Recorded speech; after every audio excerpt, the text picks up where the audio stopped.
Good morning friends, Mishra sir mining class YouTube channel में आपका स्वागत है। फ्रेंड्स, आज की वीडियो में आप जो विगत वर्ष के क्वेश्चन आए हुए हैं डिफरेंट सब्सिडरी से, जो एग्जाम हुए हैं जॉब पाने के लिए, जो एग्जाम लेते हैं डिफरेंट सब्सिडरी के एग्जाम, उसके जो प्रश्न है उसका विगत वर्ष उसका प्रश्न को मैं कल के वीडियो में अपलोड किया था। फ्रेंड्स, आज के वीडियो में आप उसी क्रम को आगे बढ़ाते हुए हम लोग आगे बढ़ रहे हैं। फ्रेंड्स, साथ ही डीजीएमएस के जो एग्जाम में पूछी गई प्रश्न है उसके कलेक्शन है, जो एनसीएल एनएलसी के जो सिलेबस है उसके कंटेंट्स को आपके सामने ला रहा हूं। फ्रेंड्स, तो चलिए मिश्रा सर माइनिंग क्लास के यूट्यूब चैनल को आप लाइक कर दीजिए, सब्सक्राइब कर दीजिए और अपने फ्रेंड्स के पास शेयर करते हुए उनको भी कहिए सब्सक्राइब करने के लिए। और अगर आप नए कैंडिडेट हैं तो बेल आइकन दबाइए, और वो बेल आइकन दबाइएगा तो उसके साथ ही आपकी नोटिफिकेशन पहुंचेगी जो भी वीडियो अपलोड होती है उसकी, और उस सीरीज को आप देख करके अपनी स्टडी को पक्का कर सकते हैं, एग्जामिनेशन को पास कर सकते हैं। फ्रेंड्स,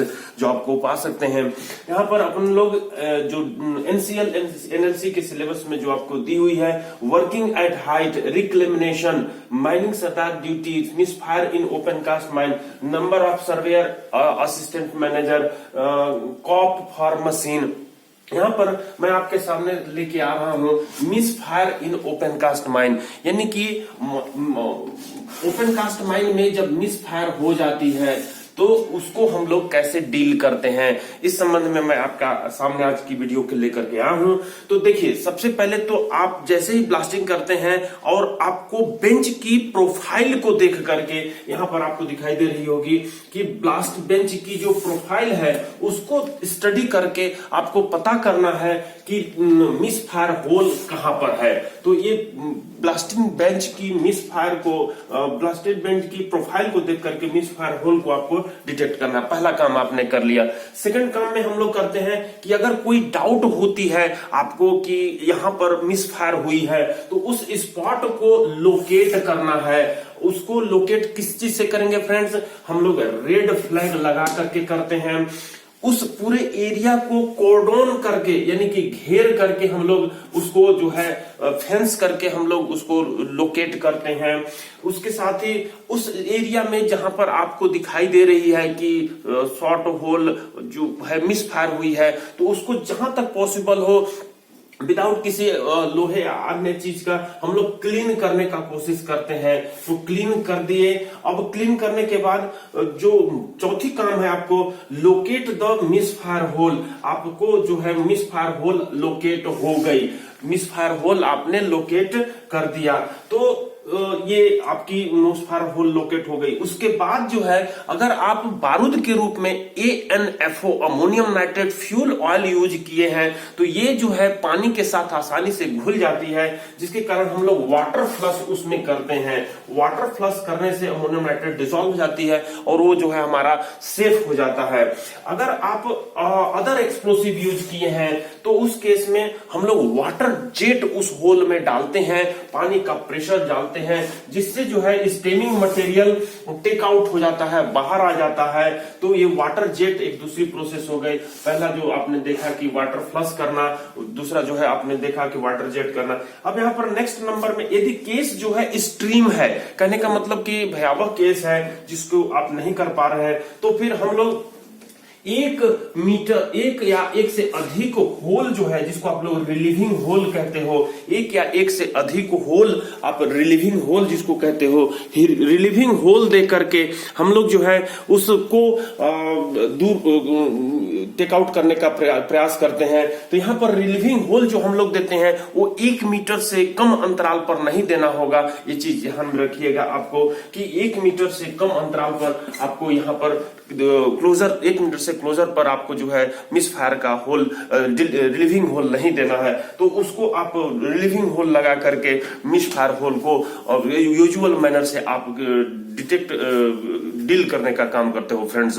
तो आपने ये समझा कि मिस फायर होल को कैसे हम लोगों को दूर करना है। अब यहाँ पर वर्किंग एट हाइट या रिक्लेमेशन या माइन सर्वेयर की ड्यूटी है, या एसीएम सर्वेयर की जो नंबर है उसको हम लोग, मैं शेयर कर रहा हूं आपके सामने स्क्रीन, और स्क्रीन शेयर करके पढ़ने का प्रयास कर रहे हैं फ्रेंड्स। उसके क्वेश्चन के तहत कि जो विगत वर्ष में जो क्वेश्चंस आई हुई है उनको देखते हुए मैं क्लियर विजिबिलिटी के लिए थोड़ा सा सेट कर देता हूं इसको।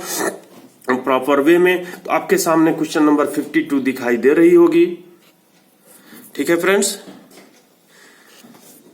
चलिए अब पढ़ते हैं फ्रेंड्स। मेरे कर्सर के साथ अपनी नजर को घुमाने का प्रयास कीजिए। क्या कहता है? वर्किंग एट हाइट CMR 131, यानी कि 131 जो रेगुलेशन है, 131 जो रेगुलेशन है, उसके तहत आपके सामने एक प्रश्न आई हुई है, उसको पढ़ते हैं फ्रेंड्स। क्या कहता है? No person shall work or travel on any ledge or footpath less than dash dash meter width from where he is likely to fall more than dash dash meter unless he is protected by guardrail, fence or safety belt or rope suitably fixed and sufficiently to prevent him from falling। कहने का मतलब कोई भी व्यक्ति को travel करने या work करने की अनुमति नहीं दी जाएगी किसी ऐसी लेज में या फुटपाथ में जिसकी चौड़ाई कितनी मीटर होगी और वो जिसको कितने मीटर से ऊंचे से गिरने की, फॉल होने की संभावना है, जब तक कि उसको उसको सुरक्षित न किया जाए गार्ड रेल के द्वारा, फेंस के द्वारा या सेफ्टी बेल्ट के द्वारा या रोप जो सुटेबली फिक्स्ड होगी या जो उसको गिरने से बचाने के लिए सफिशिएंटली प्रोटेक्टेड होगी। तो यहां पर जो है आपके रेगुलेशन जो 131 है उसमें कहा गया है कि उसकी चौड़ाई 1.5 मीटर से कम नहीं होगी और साथ में जो है उसकी ऊंचाई 1.8 मीटर से गिरने की संभावना है। तो आप ऑप्शन में चूज कीजिए। पहला फिल इन द ब्लैंक्स में 1.8 मीटर नहीं आएगा, ये नंबर नहीं होगी। बी नंबर में देखिए, पहला में आपको 1.5 मीटर है और सेकंड में जो 1.8 मीटर है, तो बी नंबर ही फिट बैठ रही है। सी नंबर भी नहीं बैठेगी, डी नंबर भी नहीं बैठेगी। 1.8 मीटर दी हुई है, सी नंबर 1.5 मीटर दी हुई है। तो इस तरह से क्वेश्चन 52 का जो option B is the right answer होगी फ्रेंड्स। यहां पर आपको लिखा हुआ आंसर बी भी। अब आते हैं नेक्स्ट, जो कि उसी रेगुलेशन से रिलेटेड है, क्वेश्चन नंबर 53। क्या कहता है? For preventing falling from height, यानी कि हाइट से गिरने की जो रोकथाम के लिए आप प्रोवाइड करते हो, विच ऑफ द फॉलोइंग, इनमें से कौन सी चीज आप प्रोवाइड करते हो?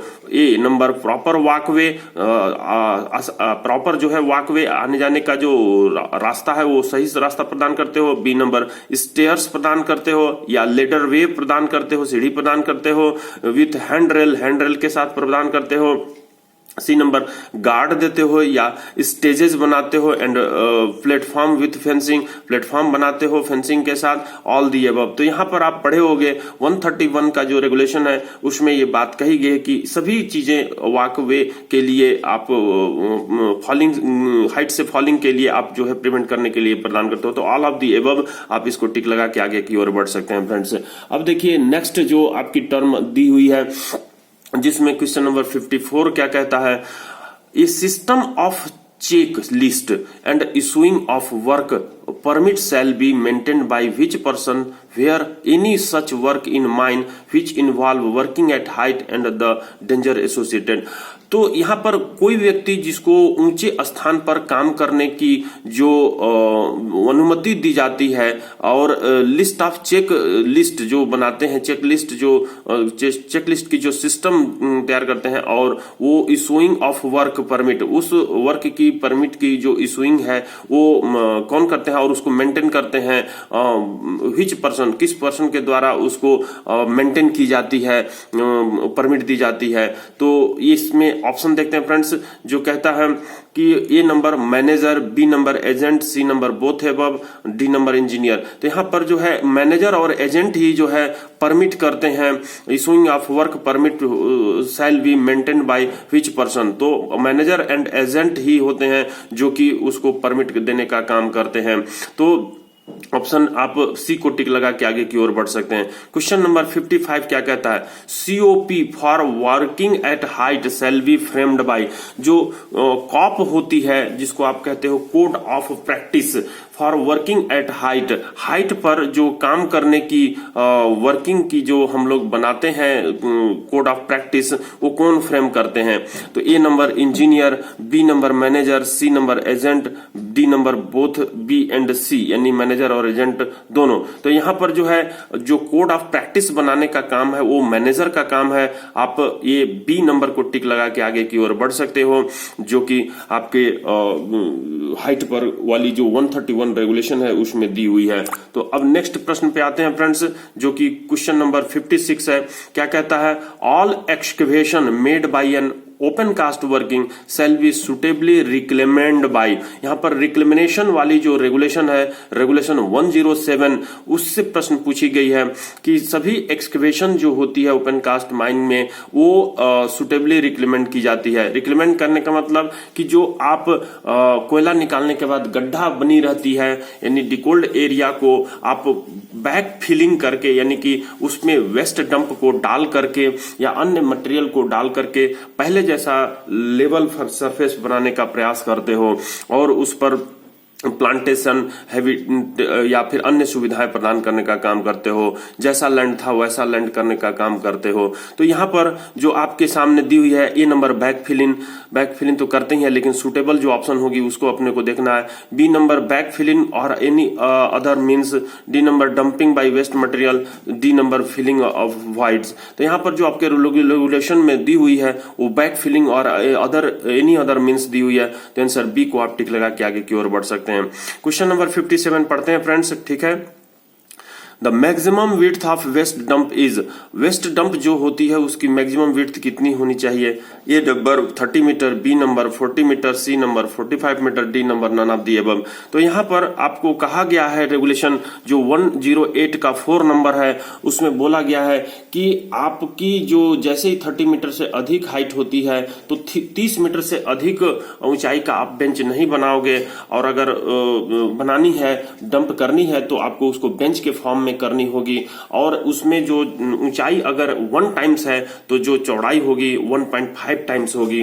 तो यहां पर आपकी the maximum width of the waste dump, अगर आप मैक्सिमम हाइट लेते हो 30 मीटर तो उसका 1.5 टाइम्स कितनी हो जाएगी फ्रेंड्स? 30 में 1.5 का मल्टीप्लाई करो तो देखोगे कि क्या आएगी, आपको सी नंबर 45 मीटर आएगी। तो यहां पर जो है आप सी नंबर टिक लगाकर आगे बढ़ सकते हो फ्रेंड्स। तो ये आपने समझा कि उस रेगुलेशन का 108 रेगुलेशन का जो 4 नंबर है कंटेंट, उसमें सब रेगुलेशन उसमें क्या बताता है। अब नेक्स्ट प्रश्न पे आते हैं फ्रेंड्स, क्या कहता है? What is the full form of, ये अपन कल की वीडियो में कर चुके हैं 58 और 59। नेक्स्ट प्रश्न पर आते हैं हम लोग।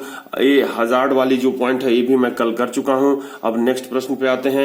यहां पर देखिए जो CMR 48 है, duty of mining sardar in open cast mine, जो माइनिंग सरदार की जो ड्यूटी है जिसके लिए आपको अपॉइंटमेंट किया जाना है, उसकी ड्यूटी के संबंध में आपसे क्या पूछता है? या ये फ्रंट लाइन सुपरवाइजर कहे जाते हैं माइनिंग सरदार, क्योंकि हर वर्क का सुपरवाइज पहला पर्सन माइनिंग सरदार ही करने का काम करते हैं। अधिकांशतः वर्क का सुपरवाइजिंग माइनिंग सरदार ही करने का काम करते हैं। तो यहां तक कि अंडर मैनेजर या लेजिस्लेशन की जो पेपर जो दे रहे हैं डीजीएमएस के कैंडिडेट, उनसे भी ये पूछ सकता है कि duty of mining sardar in open cast mine, जिसमें क्वेश्चन 60 देखिए क्या कहता है। Which of the following is not duty of mining sardar in open cast mine? Open cast mine में माइनिंग सरदार की इनमें से कौन सी ड्यूटी नहीं है? आपको पढ़े हैं, पकड़ सकते हैं कि कौन सी नहीं है।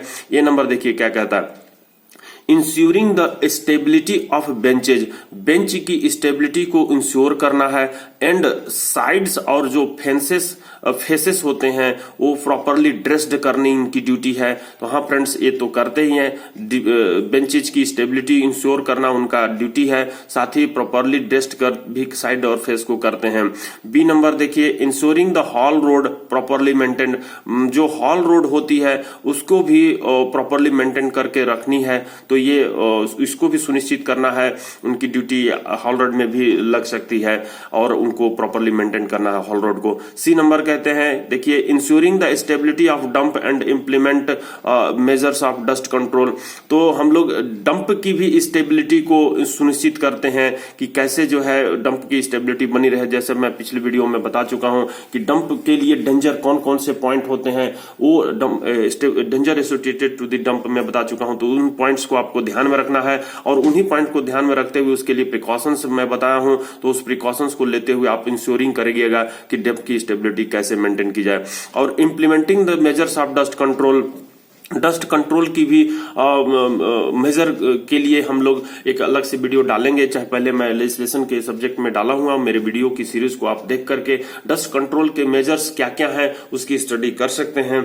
अगर आप कहते हैं तो फिर से मैं वीडियो बना करके डाल दूंगा। तो यहाँ पर डस्ट कंट्रोल जो होती है, डस्ट लेडनी एटमोस्फियर में परमिसिबल लिमिट के अंदर रहे और हार्म ना पहुंचे, विजिबिलिटी को प्रॉपर क्लियर रहे, काम जो है स्मूथली होता रहे, तो उसके लिए प्रॉपर वाटर स्प्रेइंग और जो मेजरमेंट है डस्ट के उसको लेने का काम है फ्रेंड्स। तो ये भी मैनेजर सरदार की ड्यूटी में आती है। तो यहाँ पर D number all of the above दी हुई है, तो डी नंबर को ही चूज करना है कि ऑल ऑफ दी एबव ही होगी। जो CMR 5 ऑफ 48 जो रेगुलेशन है उसकी CMR 5 नंबर में ये पॉइंट दी हुई है फ्रेंड्स।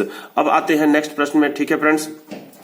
क्वेश्चन नंबर 61 क्या कहता है, if the mine is worked by continuous succession of shift, यदि माइन जो है कंटिन्यूअस सक्सेशन शिफ्ट में चल रही है, यानी कि एक के बाद दूसरा शिफ्ट, दूसरा के बाद तीसरा शिफ्ट, तो माइनिंग सरदार बिफोर लिविंग हिज डिस्ट्रिक्ट, तो माइनिंग सरदार अपनी डिस्ट्रिक्ट को या अपने कार्य की जगह को छोड़ने के पहले कन्फर करते हैं किसके साथ, डैश डैश और dash dash succeeding him and shall acquaint him with all matters requiring his personal attention. जो उनको लगती है कि इन बातों को बताना जरूरी है, अपने सक्सीडिंग जो आते हैं वो कौन कौन आते हैं जिसको उनको बताने की जरूरत होती है फ्रेंड्स। तो ये प्रदान करना, एक्वेंट मतलब होता है कि वो प्रदान करते हैं अपनी जो अटेंशन देने की जरूरत है उन लोगों को। तो यहाँ पर देखिए कन्फर विथ, किसके साथ वो कन्फर करते हैं, ये नंबर जो है ओवरमैन और माइनिंग सरदार बोली हुई है, यानी कन्फर विथ ओवरमैन और mining sardar succeeding him and shall acquaint with the matters requiring his personal attention। अब बी नंबर देखिए कहता है कि mining sardar and other competent person, तो कन्फर विथ माइनिंग सरदार और other competent person succeeding him and shall acquaint with him with all matters requiring the personal attention। Mining sardar and under manager C number कहता है और D number all above कहता है। तो यहाँ पर जो आपकी होगी बी नंबर राइट आंसर होगी, जो आपकी रेगुलेशन 48 में दी हुई है। तो confer with mining sardar and other competent person succeeding him and all and shall acquaint with him with all matters requiring his personal attention. तो उनको पर्सनल अटेंशन देने की जरूरत, बताने की जरूरत रहती है अपने आने वाले माइनिंग सरदार को या अन्य कॉम्पिटेंट पर्सन को फ्रेंड्स। तो बी नंबर को टिक लगा के आप आगे की ओर बढ़ सकते हैं। अब आते हैं नेक्स्ट क्वेश्चन में, जो क्वेश्चन नंबर 62 है। क्या कहता है, इन केस ऑफ एक्सीडेंट, अगर कोई एक्सीडेंट आपके डिस्ट्रिक्ट में आपके कार्य के स्थल पर होती है, which of the following is not the duty of sardar, तो इनमें से कौन सी जो ऑप्शन है वो सरदार की ड्यूटी में नहीं आती है। Option A, proceed immediately to the place of accident, accident के प्लेस पर तुरंत आपको जाना है, तो ये तो करनी ही है फ्रेंड्स। बी नंबर में कहता है इंस्पेक्ट द प्लेस, आपको कार्यस्थल का जो एक्सीडेंट की प्लेस है उसको इंस्पेक्ट करना है।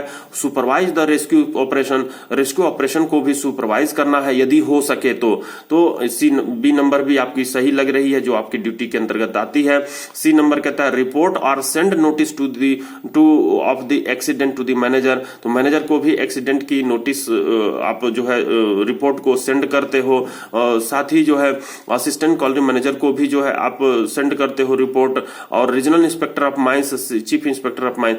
फ्रेंड्स, आपकी ड्यूटी नहीं है कि रीजनल इंस्पेक्टर ऑफ माइंस और चीफ इंस्पेक्टर ऑफ माइंस को आप रिपोर्ट करोगे, आप केवल मैनेजर और असिस्टेंट मैनेजर को ही रिपोर्ट करते हो। तो यहाँ पर नन ऑफ द एबव नहीं होगी, यही ड्यूटी है जो सी नंबर कहलाता है कि रीजनल इंस्पेक्टर ऑफ माइंस और चीफ इंस्पेक्टर ऑफ माइंस को आप रिपोर्ट नहीं करोगे। तो आंसर सी जो होगी यहाँ पर राइट आंसर होगी। आंसर सी जो है राइट आंसर होगी CMR 48 का 4 का डी जो सब रेगुलेशन है उसमें ये बात मेंशन की गई है फ्रेंड्स। अब आते हैं क्वेश्चन नंबर 63 पर, जो कि in case of accumulation of inflammable and noxious gases, अगर आपकी अंडरग्राउंड माइंस में इन्फ्लेमेबल और नॉक्सियस गैस की जमाव मिलती है तो दो mining Sardar do not perform one of the following, तो इसमें से कौन सी जो ड्यूटी है वो माइनिंग सरदार परफॉर्म नहीं करते हैं। ये number removal of all person, वहां से जो गैस पाई जाती है वहां से सभी लोगों को वहां रिमूव करने की जरूरत रहती है, ये ड्यूटी परफॉर्म करेंगे। B number immediately fenced the place, उसको जो प्लेस है उसको फेंस्ड करेंगे, अगर गैस मिल गई है तो फेंसिंग करने की ड्यूटी है उस माइनिंग सरदार की। C number report to the superior officer, superior officer को भी रिपोर्ट करने की ड्यूटी है। D number improve the ventilation for diluting the gas, gas को डाइल्यूट करने के लिए वो वेंटिलेशन को इम्प्रूव करने का काम करते हैं। तो यहाँ पर यही काम इम्प्रूव नहीं, वेंटिलेशन को इम्प्रूव करने का काम उनकी ड्यूटी में नहीं आती है, वो जो अपने सुपीरियर ऑफिसर है उनके आदेश के अनुसार वो काम करने का काम करते हैं, लेकिन वो खुद जो है वेंटिलेशन को इम्प्रूव करने या गैस को डाइल्यूट करने का काम नहीं करेंगे फ्रेंड्स। तो ऑप्शन डी को टिक लगा के आप आगे की ओर बढ़ सकते हैं। आंसर डी जो है CMR 4 का सी के तहत आप ये टिक लगाए हुए हैं फ्रेंड्स। अब नेक्स्ट प्रश्न में आते हैं, देखिए क्या कहता है। इन केस ऑफ डेंजरस अकरेंस, अगर वो कोई डेंजरस अकरेंस होती है, खतरनाक जगह सामने में आपको दिखाई देती है या आपको इंफॉर्मेशन मिलती है, तो क्या इसके संबंध में कहा गया है। Then A number removal of all person, कहने का मतलब कि ये माइनिंग सरदार की ही ड्यूटी नहीं, ये किसी भी पर्सन को अगर डेंजरस अकरेंस होती है तो उसमें क्या करना है। ये number removal of all person, वहां से सभी व्यक्तियों को रिमूवल करना ही है friends. B number they supervise the removal of dangerous occurrence, dangerous occurrence को रिमूवल करने के लिए जो काम की जा रही है उसको भी आप सुपरवाइज करते हो। यस फ्रेंड, ये भी आपकी ड्यूटी में आती है। सी नंबर देखिए, they left out the place of dangerous occurrence after the shift in, shift के अंत होते ही आप डेंजरस अकरेंस के प्लेस को आप छोड़ करके बाहर आ जाते हो। तो नहीं फ्रेंड्स, ये आपको जब तक डेंजरस अकरेंस दूर नहीं होती है या प्रॉपरली आप किसी माइनिंग सरदार आने वाले माइनिंग सरदार को चार्ज हैंड ओवर नहीं कर लेते हो, उस डेंजरस अकरेंस के बारे में एवरी स्टेप को नहीं बता लेते हो, तब तक अपनी वर्क प्लेस को आप लेफ्ट आउट करके नहीं जाओगे। तो यहां पर सी नंबर ही जो है आपकी आंसर होनी चाहिए, जो कि in case of dangerous occurrence then यहां पर क्या करनी होगी, लेफ्ट आउट नहीं करना होगा। इन केस ऑफ डेंजरस अकरेंस में ऑल एंट्रेंसेस फेंस्ड, तो यहां पर आप जो है आंसर सी जो होगी in case of dangerous occurrence, dangerous occurrence यहां पर क्या जो है होनी चाहिए, जो कि not perform in case of dangerous occurrence, in case of dangerous occurrence then not perform. तो यहां पर हमको इसको स्लाइड शो की तरफ मैं बड़ा कर देता हूं, ये जो है बड़ा हो गई है। तो इसमें से कौन सी परफॉर्म नहीं की जाएगी, क्वेश्चन में थोड़ी त्रुटि थी उसको मैं सुधार दिया हूं।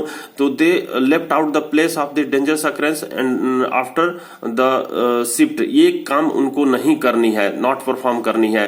तो ये सी नंबर होगी, जो कि आपकी CMR 48 का 3 के तहत ये जो है प्रश्न बनी हुई है 64 का। तो फ्रेंड्स, आपने जो है 64, 65 जो प्रश्न है उसके आगे की वीडियो को मैं अपलोड करूंगा। मिश्रा सर माइनिंग क्लास की यूट्यूब चैनल को आपने लाइक कर लिया होगा, सब्सक्राइब कर दिया होगा, अपने फ्रेंड के पास भी शेयर करते हुए उनको सब्सक्राइब करने के लिए बोला होगा फ्रेंड्स। और बेल, नए कैंडिडेट होंगे तो बेल आइकन दबा लिए होंगे और फ्रेंड्स को भी बोले होंगे बेल आइकन दबाने के लिए, ताकि हर वीडियो की नोटिफिकेशन मिलता रहे और आप अपने एग्जामिनेशन को पास करके दिखाएं फ्रेंड्स। Thank you friends.